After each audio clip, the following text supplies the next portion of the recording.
तो क्या हिस्ट्री है इसके बारे में हम पढ़ने वाले हैं। लेडी जस्टिस कैसे है, न्याय की देवी के बारे में हम कुछ जानने वाले हैं आज।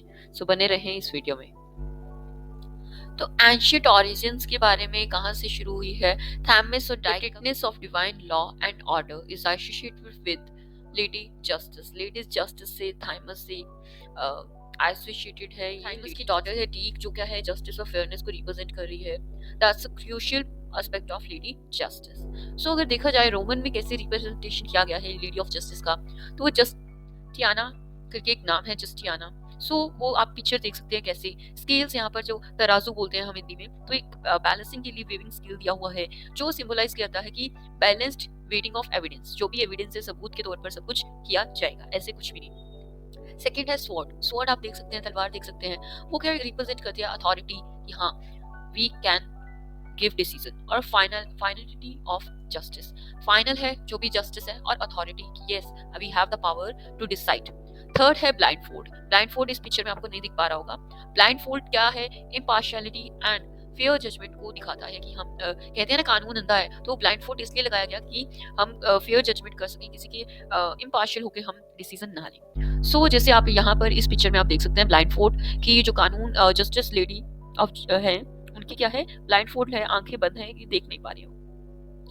द इनलाइटमेंट का देखा जाए तो मॉडर्न लेडी जस्टिस के बारे में अगर देखा जाए तो वो फेयरनेस को रिप्रेजेंट करती है। The modern depiction emphasis the principle of fairness in legal proceedings में फेयरनेस हो, अच्छे से हो, तो ये मॉडर्न डिपिक्शन है।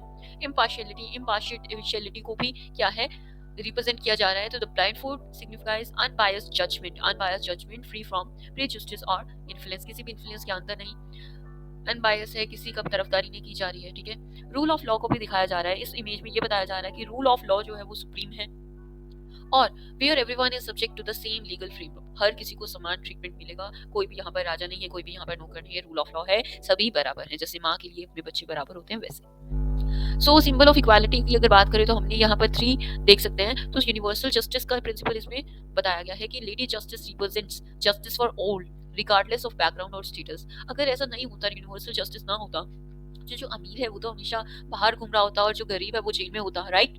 तो यूनिवर्सल जस्टिस बैकग्राउंड या स्टेटस के पर डिपेंड ना करे, इसलिए यूनिवर्सल जस्टिस का कंसेप्ट लाया गया। इक्वालिटी ये है कि equal treatment under the law, equal treatment होगा हर किसी के साथ लॉ के अंडर। फेयर प्रोसेस, अगर प्रोसेस ही फेयर नहीं होगी तो किसी का जो लीगल सिस्टम है उस पर विश्वास भी नहीं रहेगा, ट्रस्ट भी नहीं रहेगा। Fair process is very important, ताकि हम क्या है ट्रस्ट बना सके सबका लीगल सिस्टम पे। तो lady justice promotes fair and just legal processes for everyone, right. अब क्या है, एवोल्यूशन कैसे हुआ लेडी जस्टिस का। तो ये ओरिजिन हमने पढ़ा कि लेडी जस्टिस का जो रूट्स है वो कहाँ से है, एंशिएंट ग्रीक से और रोम से, माइथोलॉजी से। ओके, मेडिवल पीरियड में आते आते क्या हुआ कि the image of lady justice develop further during the middle ages में आते आते भी थोड़ा डेवलपमेंट हुआ। एनलाइटमेंट एरिया को देखा जाए तो मॉडर्न जो एरा है उसमें क्या है, लेडी जस्टिस का सॉलिडिफिकेशन हुआ और एनलाइटमेंट हुआ। कैसे हुआ देखते हैं। अब क्या है, स्पिरिट ऑफ जस्टिस के बारे में हम बात कर रहे हैं। ग्लोबल सिविलाइजेशन धीरे धीरे क्या हुआ, ग्रीक और रोम से हटकर ये क्या है पूरे वर्ल्ड में क्या हुआ, इसका लेडी ऑफ जस्टिस को अपना लिया गया। और ये जो कंसेप्ट है बैलेंस जजमेंट का, अथॉरिटी ऑफ जस्टिस का, इम्पार्शियल डिसीजन का, इन सबको क्या है कंसीडर किया गया, कॉन्शियस में आया कि इन चीजों को हमें ध्यान में रखना चाहिए। Now lady justice enduring legacy, तो लेडी जस्टिस का क्या लेगेसी है वो चीज हम पढ़ रहे हैं। तो lady justice remains a powerful symbol of justice and equality in legal systems around the world, inspiring hope and reminding us of the pursuit of fairness and impartiality. Fairness और इम्पार्शियलिटी के लिए हमारी उम्मीद जलाती है, हमें ये बताती है कि yes there can be fairness and impartiality. कोई कुछ भी कर ले, आपके साथ जस्टिस हमारे साथ हमेशा है, आपके साथ जस्टिस है, लीगल टीम है, कोर्ट्स हैं, everything is with you. So be डरना नहीं है, जस्टिस है। Okay, so that trust build करना लेडीज जस्टिस सिंबलाइज करती है।